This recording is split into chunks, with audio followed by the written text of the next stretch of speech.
প্রাকৃতিক সৌন্দর্যের অপরূপ লীলাভূমি আমাদের এই বাংলাদেশ। এদেশের চারপাশে ছড়িয়ে ছিটিয়ে থাকা সৌন্দর্যগুলো আমরা তুলে ধরার চেষ্টা করি আপনাদের কাছে। তারই ধারাবাহিকতায় আজ আমরা যাচ্ছি চায়ের শহর সিলেট। আজকে আমরা ঘুরে দেখব উপমহাদেশের সর্বপ্রথম প্রতিষ্ঠিত চা বাগান মালিনীছড়া।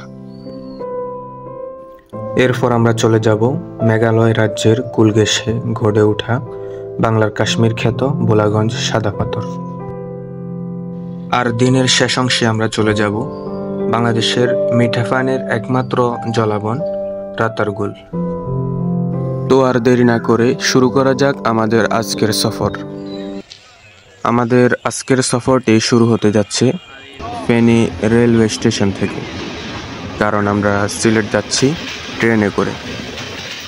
আমরা সফরের 4-5 দিন আগেই অনলাইনে টিকিট কেটে রেখেছিলাম। আপনারা চাইলে অনলাইনেও টিকিট কাটতে পারেন কিংবা সরাসরি কাউন্টারে এসেও টিকিট কাটতে পারেন। তো এই ক্ষেত্রে আমি আপনাদেরকে সাজেস্ট করব আপনারা সফর করার 5 থেকে 6 দিন আগেই টিকিটগুলো কেটে রাখবেন, না হয় টিকিট পাওয়ার সম্ভাবনা একেবারেই কম। এক্ষেত্রে সিটের শ্রেণীভেদ অনুযায়ী ভাড়া পড়বে 340 টাকা থেকে 780 টাকা পর্যন্ত। আমাদের এ যাত্রায় শোভন চেয়ারে ভাড়া পড়েছে 340 টাকা।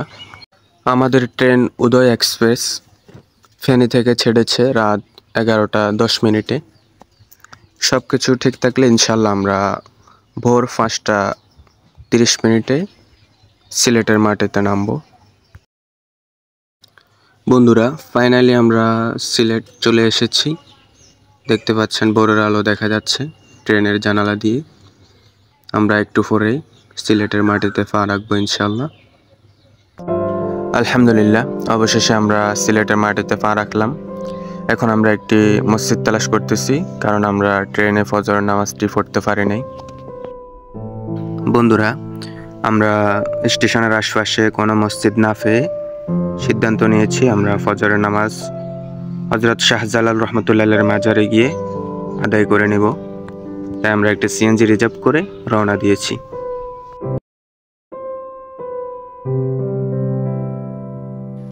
ফাইনালি আমরা হযরত শাহজালাল রহমতুল্লাহের মাজারে উপস্থিত হলাম। এটা হচ্ছে মাজারের প্রধান গেট। এখন আমরা ভিতরে প্রবেশ করেছি।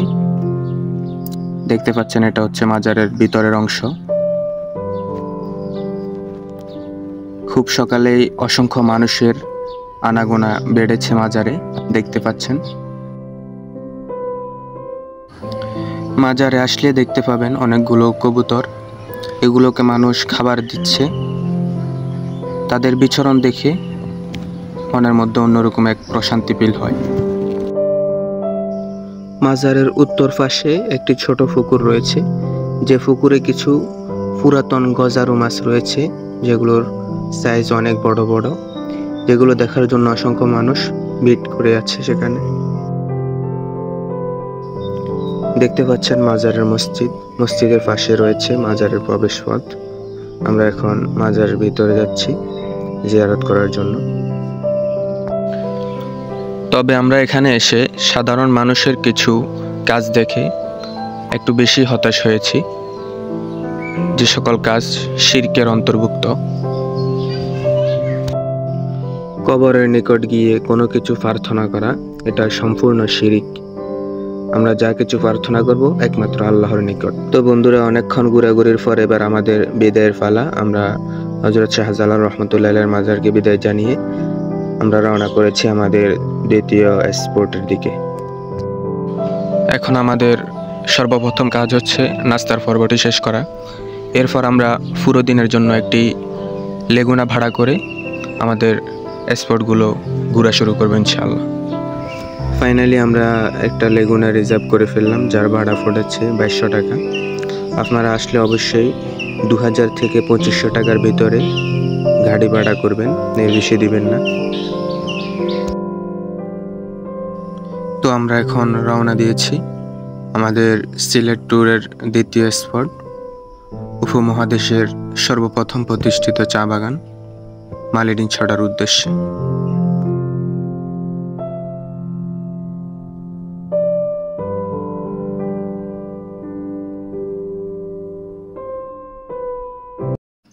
আলহামদুলিল্লাহ, আমরা চলে আসলাম আমাদের দ্বিতীয় স্পটে।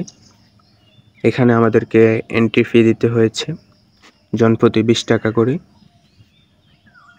এখন আমরা চা বাগানের ভিতরে প্রবেশ করব। চলুন যাওয়া যাক।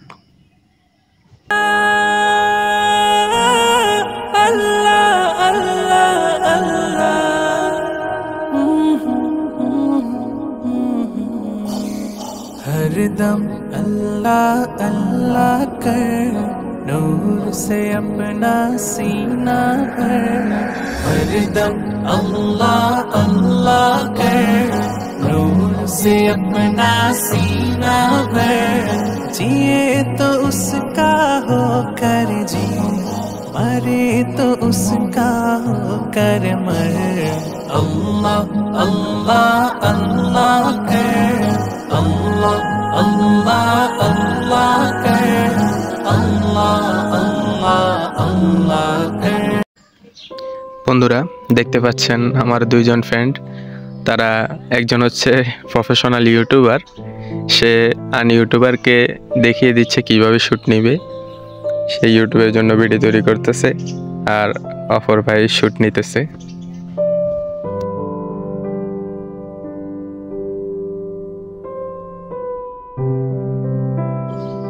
চলুন আমরা হাঁটতে হাঁটতে চা বাগান সম্পর্কে কিছু তথ্য জেনে নিই। মালিনীছড়া চা বাগান, এটি সিলেট জেলায় অবস্থিত একটি চা বাগান। এটি উপমহাদেশের সবচেয়ে প্রাচীন চা বাগান, উপমহাদেশের বৃহত্তম এবং সর্বপ্রথম প্রতিষ্ঠিত চা বাগান। 1854 সালে লর্ড হার্ডসন 1500 একর জায়গার উপর এই চা বাগানটি প্রতিষ্ঠা করেন। এই চা বাগানটি সিলেট আন্তর্জাতিক বিমানবন্দর থেকে স্বল্প দূরেই অবস্থিত।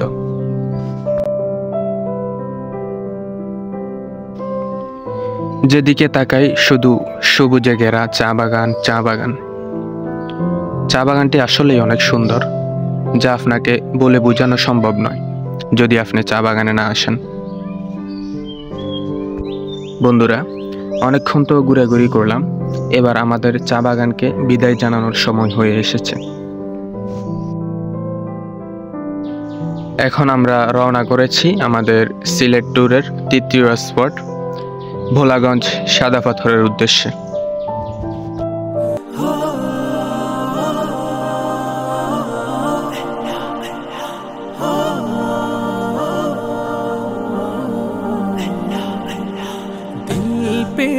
कलमे की ज़रब लगा, ला इलाहा इल्लल्लाह, ला इलाहा इल्लल्लाह।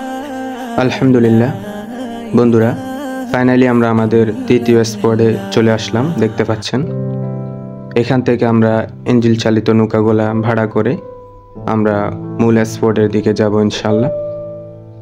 তো এক্ষেত্রে আমাদের ভাড়া পড়েছে জনপ্রতি 100 টাকা করে,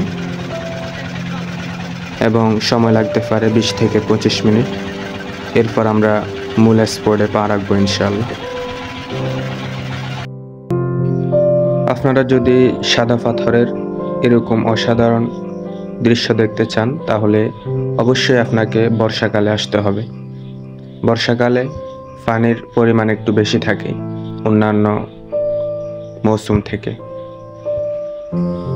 বন্ধুরা, আমরা সাদা পাথর গিয়েছিলাম গ্রীষ্মকালে, তাই আমরা পানি একেবারেই কম পেয়েছি।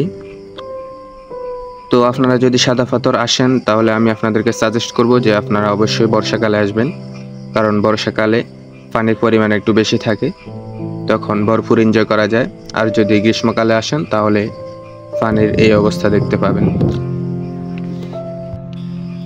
বন্ধুরা, সাদা পাথর গেলেই আপনারা দেখতে পাবেন ভারতের হিমালয় পর্বত খুব কাছ থেকেই দেখা যাচ্ছে। মোবাইলের ক্যামেরা হওয়াতে ক্যামেরা ক্যাপচার করতে পারতেছে না, এই জন্য আমি আপনাদেরকে দেখাতে পারতেছি না। পানির ঝনঝন শব্দ, কেমন যেন ঝর্ণা থেকে পানি পড়তেছে। আওয়াজটি যতই শুনি ততই ভালো লাগে।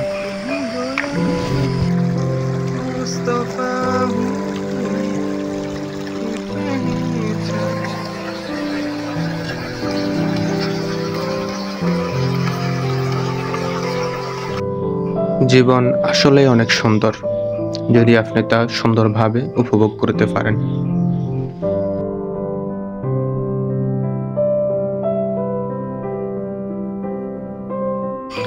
বন্ধুরা, আমরা সাদা পাথরে আমাদের দুপুরের লাঞ্চ সেরে এখন আমরা আমাদের চতুর্থ স্পট রাতারগুলের উদ্দেশ্যে রওনা করেছি। আপনারা সাদা পাথরে দুপুরের লাঞ্চ সেরে নেবেন, সেখানে প্যাকেজ অনুযায়ী বিভিন্ন প্রকারের খাবার পাওয়া যায়।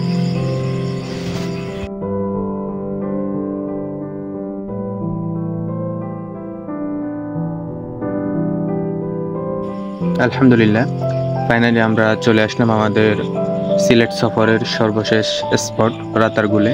দেখতে পাচ্ছেন, রাতারগুল আসলে আপনাকে নৌকা ভাড়া করতে হবে এবং একটি নৌকা সর্বোচ্চ 5 জন উঠা যায়, যার ভাড়া পড়ে 750 টাকা এবং এখানে এন্ট্রি ফিও দিতে হয় জনপ্রতি 60 টাকা করে। যদি আপনি স্টুডেন্ট হন তাহলে 50% ছাড় দেওয়া হবে। তো আমরা রওনা করেছি ভিতরের দিকে।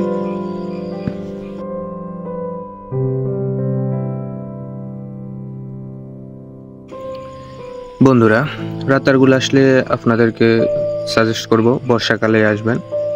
বর্ষাকালে এখানে পানির পরিমাণ একটু বেশি পাওয়া যায়।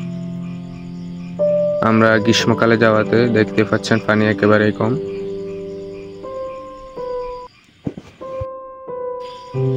তারপরেও আল্লাহ তাআলার দরবারে অসংখ্য শুকরিয়া আদায় করি। আল্লাহ তাআলার অপরূপ সৃষ্টি, অপরূপ সৌন্দর্য লুকিয়ে আছে এই রাতারগুলে। আমরা আস্তে আস্তে ভিতরের দিকে প্রবেশ করতেছি। যত ভিতরে যাচ্ছি ততই আমাদের কাছে ভালো লাগতেছে, কারণ এক এক দৃশ্য একটার চাইতে আরেকটা অধিক সুন্দর।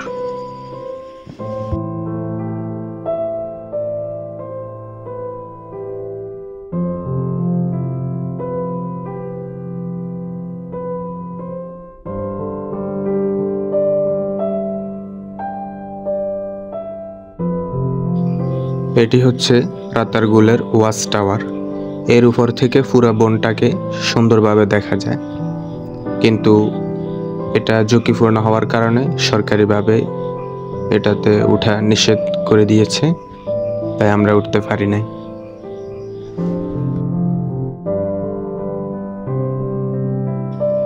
বন্ধুরা, এটি হচ্ছে আরেকটি প্লেস যেটা রাতারগুল বনের গহীনে অবস্থিত। সবাই নৌকাতে ভ্রমণ করে এই জায়গায় গিয়ে নামে এবং এখানে প্রাকৃতিক দৃশ্যের সাথে মিলিয়ে নিজেদের স্মৃতিগুলো ক্যামেরায় বন্দি করে। তো আমরাও ব্যস্ত হয়ে গেলাম নিজেদের স্মৃতি ধারণ করার জন্য। এক একজন এক এক জায়গায় ছবি তোলা নিয়ে ব্যস্ত হয়ে গেল। বন্ধুরা, আরেকটা কথা বলে রাখি, আমাদের আজকের পুরো দিনের যাবতীয় খরচের বিস্তারিত আমরা ডেসক্রিপশন বক্সে দিয়ে রাখবো, প্রয়োজন হলে দেখে নিতে পারেন। আমাদের আজকের ভিডিওটি এই পর্যন্তই। দেখা হচ্ছে অন্য কোনো ভিডিওতে। শেষ পর্যন্ত কন্টিনিউ করার জন্য অসংখ্য ধন্যবাদ। আসসালামু আলাইকুম ওয়া রাহমাতুল্লাহ।